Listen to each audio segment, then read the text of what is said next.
Hello, Vivienne. Thank you very much to have this interview. We are in Berkeley University, and you are a scientist, a neuroscientist here. So you have great research about survey and about how we can find to have perhaps a better life. Can you speak about your research? Absolutely. My work looks at what really predicts how we make better people, how people can have better long-term life outcomes in terms of wealth, in terms of happiness, health outcomes, looking at little kids and families, looking at workers inside of companies.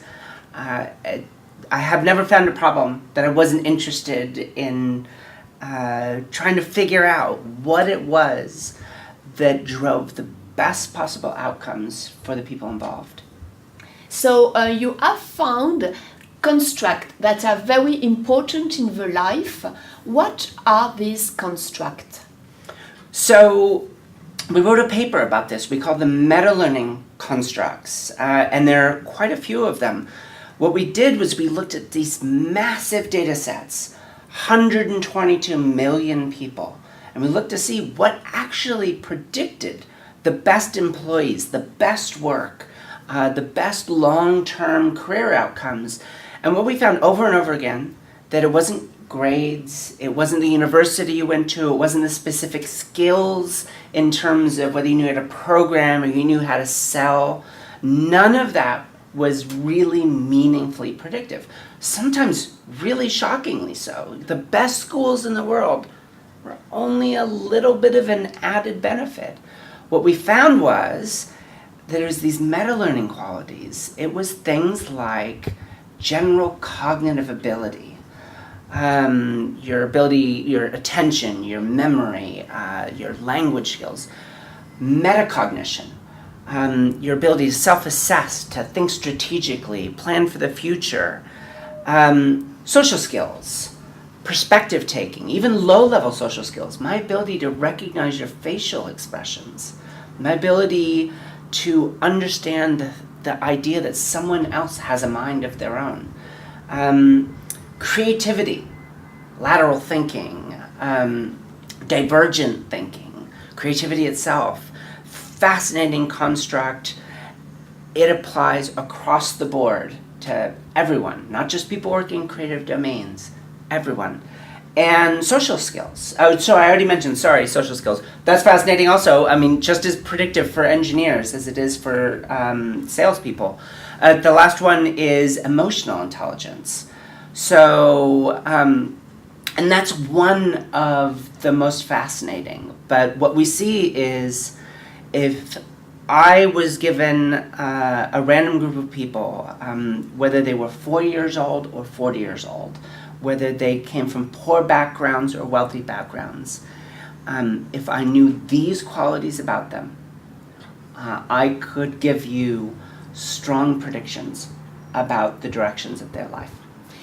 And you speak about the will, the power of the will. What does it mean?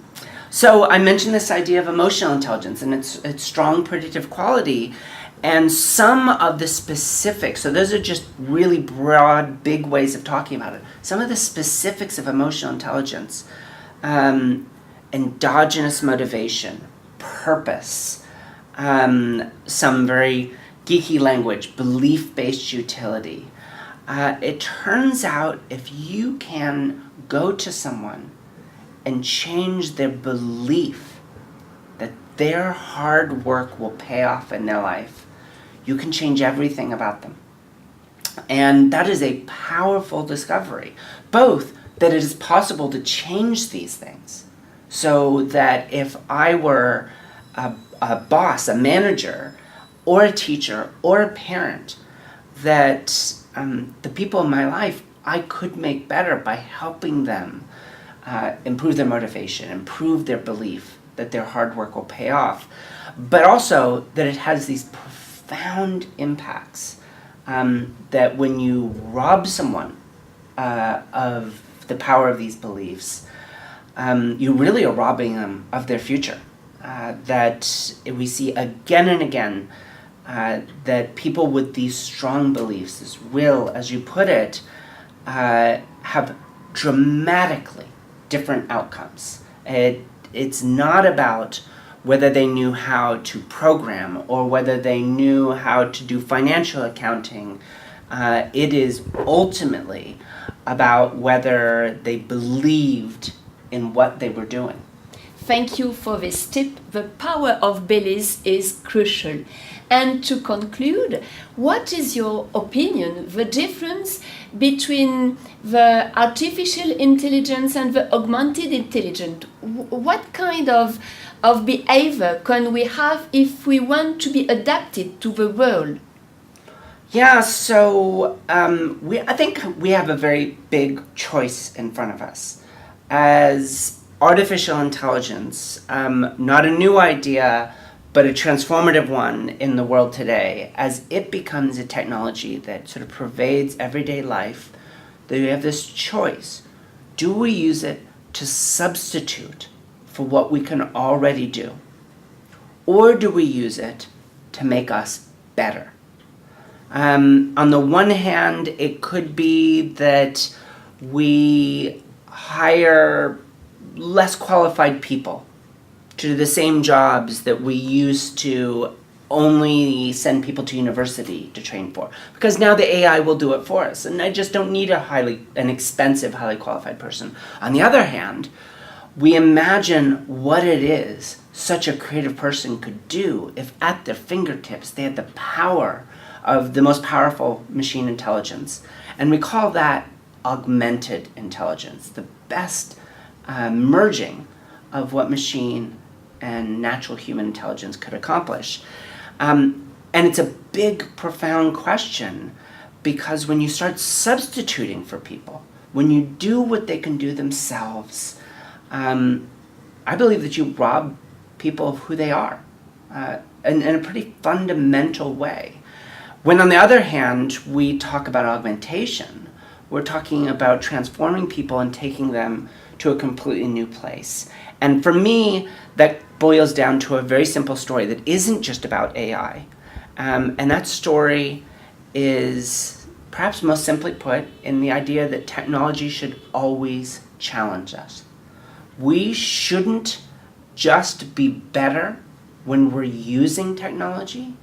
We should be better than where we started when we turn it off. Thank you very much, Vivienne. Thank you for this great interview. And we will be very pleased to read your book. I think next year we can have a book. Do you know the title, perhaps? I got a couple of books coming out, and one is How to Robot-Proof Your Kids, and the other is The Tax on Being Different.